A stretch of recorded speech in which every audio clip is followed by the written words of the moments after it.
नागा साधुओं से जुड़े रहस्य रोमांचित करने वाले हैं। प्रयागराज में चल रहे महाकुंभ से हजारों संकल्पवान अवधूत नागा साधु के रूप में अपने जीवन के रूपांतरण की प्रक्रिया से गुजर रहे हैं। मंत्र, शस्त्र, शास्त्र, त्याग और वैराग्य उस जीवन पद्धति के मूल तत्व हैं जिनको नागा साधु अपनाते हैं। वे शैव हैं जो शिव की भक्ति और वैराग्य की शक्ति में लीन होते हैं। जगत को नाश्वर मानने वाले इन तपस्वियों का कठिन जीवन जहां प्रकृति से एकाकार होता है, वहीं इनकी दीक्षा पद्धति भी अद्भुत है। नागा साधुओं से जुड़े रहस्य रोमांचित करने वाले हैं।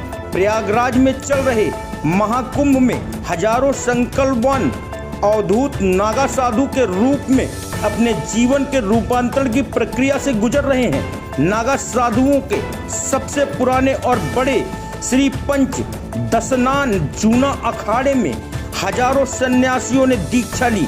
अखाड़े में आचार्य स्वामी अवधेशानंद गिरी ने उन्हें दीक्षित किया है। नागा साधु बनने का अर्थ अपने उस जीवन की समाप्ति है जो सांसारिकता के बंधन से बंधा है। यह वैराग की वह पराकाष्ठा है जिसमें प्रवेश करने वाले अपनी 7 पीढ़ियों सहित खुद का पिंडदान करते हैं। यह संसार से पूरी तरह विरक्त होने के संकल्प का प्रतीक है। सामान्य रूप से किसी की मौत होने पर उसका पिंडदान उसके वंशज करते हैं। नागा साधुओं की विशेषता है कि वे खुद तो समाज से नाता तोड़कर चले जाते हैं, लेकिन उनकी तपस्या साधना का उद्देश्य हमेशा समाज का कल्याण होता है। सन्यासी के जीवन का हर क्षण परमार्थ को समर्पित होता है। नागा दीक्षा एक कठिन और गहन साधना प्रक्रिया है।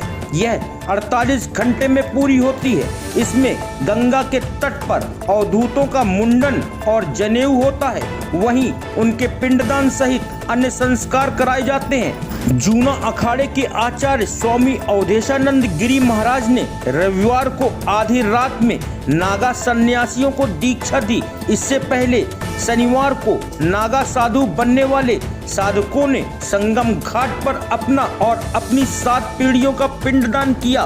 नागा साधु बनने वालों की आयु 17 से 19 वर्ष होती है। नागा साधुओं की श्रेणियां 3 हैं: महापुरुष, अवधूत और दिगंबर। इन श्रेणियों में सबसे पहले नागा साधु बनने के इच्छुक व्यक्ति को परखा जाता है। आमतौर पर नागा साधु बनने की इच्छा जताने वालों को अखाड़े से लौटा दिया जाता है। यदि उनकी उत्कृष्ट आकांक्षा है और वह समझने डांटने पर भी नहीं मानते हैं, तो अखाड़े की ओर से उनके बारे में गहन अध्ययन किया जाता है। अखाड़ा उनके परिवार के बारे में, उनके चरित्र के बारे में, उनके आचार, उनके व्यवहार के बारे में गहराई से जांच करते हैं। उनके परिवार को भी यह बताया जाता है कि वह नागा साधु बनना चाहता है। जब वह व्यक्ति हर जांच में खरा उतरता है तो उसे नागा साधु बनने के लिए स्वीकृति मिल जाती है। नागा साधु बनने के इच्छुक व्यक्ति को पूरा परखने के लिए एक अवधि तय होती है। इस बीच यदि सन्यास के प्रति उसमें आकर्षण खत्म नहीं होता तो फिर उसे सन्यासी जीवन के लिए प्रतिज्ञा लेनी होती है। इसके साथ ही उसे महापुरुष घोषित कर दिया जाता है और उसका पंच संस्कार किया जाता है। पंच संस्कार में 5 देव शिव, विष्णु, शक्ति, सूर्य और गणेश हैं जिन्हें उन्हें गुरु मानना होता है। अखाड़ा उन्हें नारियल, भगवा कपड़े, जनेऊ, रुद्राक्ष, भूभूत और नागा साधुओं द्वारा धारण किए जाने वाले प्रतीक व आभूषण सौंपता है। इसके बाद अखाड़े के गुरु कटारी से शिष्य की चोटी काट देते हैं। नागा साधु पहली श्रेणी में महापुरुष, उसके बाद दूसरी श्रेणी में अवधूत बनते हैं। उनकी दीक्षा के दौरान उन्हें तड़के साधना के बाद नदी तट पर ले जाया जाता है। उनके शरीर के सारे बाल काट दिए जाते हैं। स्नान के बाद उन्हें नई लंगोटी धारण कराई जाती है।